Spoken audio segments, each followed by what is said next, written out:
Bonjour à tous. On commence cette revue de presse en Angleterre avec Manchester United qui change de fusil d'épaule sur le dossier David De Gea. Alors que la tendance semblait plutôt à un départ du portier espagnol, ce dernier pourrait finalement rester à Old Trafford. En tout cas, selon The Sun, les discussions ont repris entre les Red Devils et De Gea au sujet d'une prolongation. Au cours de la saison, ils avaient déjà fait une proposition à environ 300 000 livres la semaine pour le gardien de la Roja, mais United serait prêt à faire une nouvelle proposition de revalorisation salariale avec cette prolongation de contrat. D'après The Sun, on parlerait cette fois d'un salaire de 350 000 livres par semaine, soit près d'1,5 million d'euros par mois. Du côté de l'Espagne, le retour de Neymar à Barcelone pourrait rencontrer un obstacle de taille, et pour cause, selon Mundo Deportivo, les socios blaugrana sont contre une telle opération. Le journal catalan avance que 71,2% d'entre eux ne souhaiteraient pas voir la star brésilienne jouer de nouveau au Camp Nou. Il s'agirait d'un sondage interne au club catalan, pas vraiment de très bon augure en vue d'un transfert de Neymar du PSG au Barça. A noter que le transfert qui serait le plus souhaité par les socios serait celui de Matthijs de Ligt, soutenu par 48,8% des socios.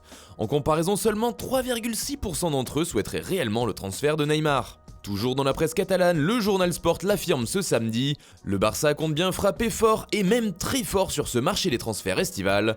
En effet, selon le média barcelonais, le club travaillerait pour rendre possible le transfert de Neymar, mais aussi celui d'Antoine Griezmann.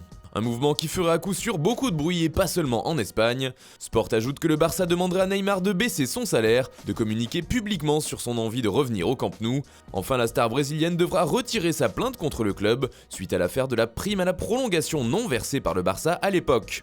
On part maintenant en Italie où on s'arrache Kalidou Koulibaly. Le défenseur franco-sénégalais plaît à de nombreux clubs en Serie A, mais aussi un peu partout en Europe. Et on se prépare à une bataille entre Manchester City et la Juventus selon Tuttosport.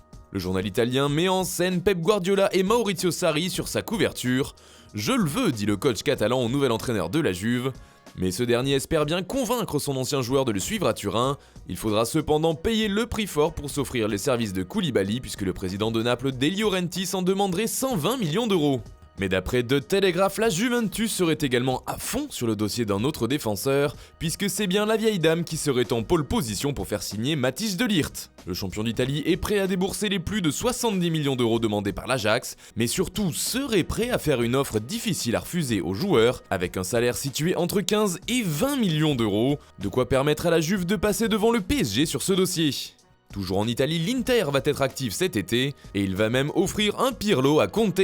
Ou plutôt un Pirlo en devenir en la personne de Stefano Sensi de Sassuolo. Il était l'une des cibles prioritaires pour Antonio Conte et il devrait bien rejoindre l'Inter selon le Corriere dello Sport qui parle d'une opération à 30 millions d'euros. A noter que Nicolo Barella arrive lui aussi, c'est également ce qu'affirme la Gazzetta dello Sport ce samedi. Ce sera un internazionale, titre le quotidien transalpin, car l'Inter va signer deux jeunes joueurs qui sont internationaux avec la squadra Azzurra, Sensi et Barella donc. Voilà, c'est tout pour ce matin, bonne journée à tous, on se retrouve très vite pour une nouvelle vidéo sur Foot Mercato.